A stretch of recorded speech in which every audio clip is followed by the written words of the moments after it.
দুনিয়া কেউ কারো নয় রে, কেউ কারো আপন না, কেউ কারো আপন না। আজকে আপনি যতক্ষণ আপনি মানুষকে করবেন ততক্ষণ আপনি ভালোবাসা পাবেন, করবেন না ভালোবাসা পাবেন না। এই দুনিয়ার মতো স্বার্থপর আর কেউ নয়। যেমন দুনিয়ার মানুষ স্বার্থপরতা দেখাইলো, কিয়ামতের মাঠও আপনার সঙ্গে এটাই দেখাবে। দুনিয়াতে নিজের জীবনটারে শেষ করে ফ্যামিলির জন্য করলেন, সারাদিন পরিশ্রম করলেন, মাথার গাম ফায়ে ফলাইলেন, সন্তানের সুখের জন্য, বিবির সুখের জন্য, ফ্যামিলিটারে সুখে রাখার জন্য। একবার আপনার নিজের চেহারার দিকে তাকায় দেখলেন না, শরীরের দিকে কেউ তাকায় দেখলো না। আমি সংসারের পিছনে দৌড়াইতে দৌড়াইতে আমার শরীরটা বরবাদ হয়ে গেল, আমার নিজের চেহারাটা পাল্টে গেল। একটু সুখের জন্য, মা বাবার সুখের জন্য, বাবার সুখের জন্য, বউয়ের সুখের জন্য, ভাই বোনের সুখের জন্য দৌড়াইলেন সকাল থেকে বিকাল পর্যন্ত। আল্লাহ কয় বান্দারে, আমি তোরে দৌড়ানির জন্য বানাই নাই, বানাইছিলাম গোলামির জন্য। আমি তোরে বানাইছি গোলামির জন্য। আল্লাহ কয় বান্দা, ওয়া মা খালাকতুল জিন্না ওয়াল ইনসা ইল্লা লিয়াবুদুন, আমি বানাইছিলাম ইবাদতের জন্য। আফা হাসিবতুম আন্নামা খালাকনাকুম আবাসা ওয়া আন্নাকুম ইলাইনা লা তুরজাউন, অনর্থক বানাই নাই, অকারণে বানাই নাই, নিষ্প্রয়োজনে বানাই নাই। আমি বানাইছি ইবাদতের জন্য, কিন্তু 24টা ঘন্টার ভিতরে বান্দা দুনিয়া দুনিয়া দুনিয়া, মা বাবার সময় দেয়, স্ত্রীর সময় দেয়, ব্যবসার সময় দেয়, বন্ধু বান্ধবের সময় দেয়, বিপিএল খেলায় সময় দেয়, আইপিএল এর সময় দেয়, ফেসবুক শরীফে সময় দেয়, অনলাইনে সময় দেয়, সময় নাই শুধু আল্লাহর বেলা। বাস্তব না বাস্তব? আল্লাহ কয় সময়ের মালিক আমি, ওয়াল আস, সময়ের কসম, ওয়াল আস, সময়ের কসম, ইন্নাল ইনসানা লাফি খুসর, ধ্বংস হবি নিশ্চিত, কোনো সন্দেহ নাই। আল্লাহ কসম করে কয়, সময়ের কসম, যারা সময়ের মূল্য দিলি না তোরা ধ্বংস 100%। আপনি মক্কায় গিয়া যদি বারবার হজ করেন আর কপালে কালো দাগ ফালাইয়া দিছেন আর তসবিহ একটা হাতে লইয়া আপনি হাজি সাপ, কিন্তু আপনি মানুষের হক মেরে খাইছেন। আল্লাহর কসম, আল্লাহর কসম, আমার কাফারা দিতে হবে না। দুনিয়া যদি একদিকে করেন কোনদিন জান্নাতের গ্রাণও পাবেন না, যতদিন না তার হক আপনি বুঝায় না দিবেন। সাবধান, এটা যদি 1 টাকাও হয়, পরিমাণ যদি কমও হয়, পরিমাণ যদি বেশিও হয়।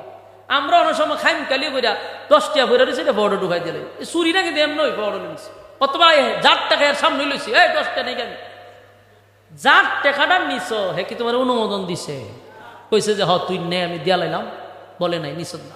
সে যদি দাবি না ছাড়ে, মাগার ইডার লেগে তুমি জাহান্নামে যাওয়ার লাগবে, অথচ তুমি 10 বার হজ করেছ, এই 10 টাকার লেগে তোমার জাহান্নামের ভিতরে ঢুকতে হইবে। এই সাধারণ বিষয়গুলো কেউ চিন্তা তুই আনে না। অনেক সময় মানুষের জিনিস এমনি নিয়ে ডংডাং করে নিয়ে যায়, ফাইজলামি করে নিয়ে যায়। আরে বেটা তুই নিছ হেতে দাবি ছাড়ছিনি, এটার জন্য তো জাহান্নামে যেতে হবে। কথা কয় না আমার যুবক ভাইরা? শেষ কথাগুলি হলো, আপনাদের কি খারাপ লাগতেছে, বিরক্ত হইতেছেন? আর 10টা মিনিট মনোযোগ দিয়ে একটু কথাগুলি শুনেন। প্রথম যে কথাটা বলছিলাম, জাহান্নামীরা জাহান্নামে যাওয়ার পরে আফসুস করবে আর বলবে, হায় রে 24টা ঘন্টায় তো আল্লাহ সময় দিছিল, রাইতে দিনে মিলাইয়া কয় ঘন্টা? কথা কয় না? জাহান্নামীরা আফসোস করবে আর বলবে, হায় রে 24টা ঘন্টাই তো আল্লাহ সময় দিছিল, 1টা ঘন্টাও আমার মালিককে দিলাম না। সেদিন আফসোস করলে কোনো লাভ হবে? আমার যুবক ভাইয়েরা, আপনাদের কিন্তু মনোযোগ নষ্ট হইতেছে। 10টা মিনিট মনোযোগ দেন, বলুন এই সময়ের মালিককে? সময় দিল কে? আল্লাহর দেওয়ার সময়, আল্লাহর দেওয়ার সময় আল্লাহরে দিলি না, দুনিয়ার পিছনে দৌড়াইলি, মা বাবার পিছনে দৌড়াইলি, বউয়ের পিছনে দৌড়াইলি, নিজের সন্তানের পিছনে দৌড়াইতে দৌড়াইতে একটা পর্যায়ে তুই ক্লান্ত। যেই সময় ক্লান্ত হইলি মালাকুল মউত আজরাইল তোর সামনে দাঁড়ায় আছে। আমার যুবক ভাইয়েরা, ব্যবসায়ী ভাইয়েরা, কথাগুলি কানে ঢুকান, কাজে লাগবে। এবং আমার কথাটা বাস্তবের সঙ্গে মিলে কিনা তাও দেখবে।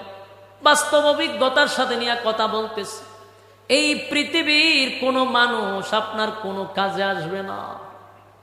আপনার ব্যক্তিগত আমল ছাড়া কেউ কারো হাসরের মাঠে হবে না। অথচ যাদের জন্য আপনি সময় নষ্ট করতেছেন, সন্তানের জন্য সময় নষ্ট করলেন, স্ত্রীর জন্য করলেন, তাদেরকে সময় দিতে গিয়া আমার মালিকরে সময় দিলেন না, অথচ তারাও হাসরের মাঠে আপনার কোনো কাজে আসবে না। আমার যুবক ভাইয়েরা, এই পৃথিবীতে কেউ থাকতে পারে না। আমি কি থাকব? দিন শেষে আস্তিক হোক আর নাস্তিক হোক, একটা কথা কিন্তু বিশ্বাস করে। কত নাস্তিকের কানে আমার ওয়াজ যাইতেছে অলরেডি। কত মানুষ যারা আলেমদের কথা শুনতেই পারে না, তাদের কানেও ওয়াজ যাইতেছে। কিন্তু তারাও একটা সময় একটা বিষয়ে একমত হয়ে যায়, এটা হলো মরতে হবে। কথা হয় না? আমার সব কথা তার ভালো না লাগলেও একটা কথা সে নিজেই স্বীকার করে যে মরতে হবেই। আমার বাবায় বাঁচছে না, দাদায় বাঁচছে না, আমিও বাঁচবো না। কথা হয়? মাথার চুলগুলা সাদা হয়ে গেছে রে। একটা সময় আমার চুলগুলি কালো ছিল, এখন তো আমার চুলগুলি সাদা হয়ে গেছে। একটা সময় দেখে তা চোখের জ্যোতি কমে গেছে, আগের মতো দেখে না। একটা সময় দেখে চেহারার গ্লেজ নষ্ট হয়ে গেছে, চামড়া ঢিল হয়ে গেছে, শরীরটা আগের মতো শক্তি পায় না, হাঁটতে পারে না। এই যে এতগুলা সিমটম দেখা দিছে, এগুলা সব মরণের সিগনাল। মরণের সিগনাল, মরণের সিগনাল। প্রতিটা মানুষের কাছে কমপক্ষে মালাকুল মউত আজরাইল প্রতিটা মানুষের সঙ্গে 5 বার সাক্ষাৎ করে। আজকেও আমার সঙ্গে 5 বার সাক্ষাৎ করছে, আপনার সঙ্গেও 5 বার সাক্ষাৎ করছে। এই মালাকুল মউত আজরাইলের প্রতিদিন ডিউটি হলো প্রতিটা মানুষের সঙ্গে সে সাক্ষাৎ করবে। মালাকুল মউত ফেরেশতা একজন নয়। আবার ভাববেন না হুজুর একজনের সবার সাথে দেখা করে কেন? একজন নয়, মালাকুল মউত আজরাইল কতজন আল্লাহ ভালো জানে। সুবহানাল্লাহ। আজরাইল একজন, কিন্তু তার অধীনে কর্মচারী আছে না নাই?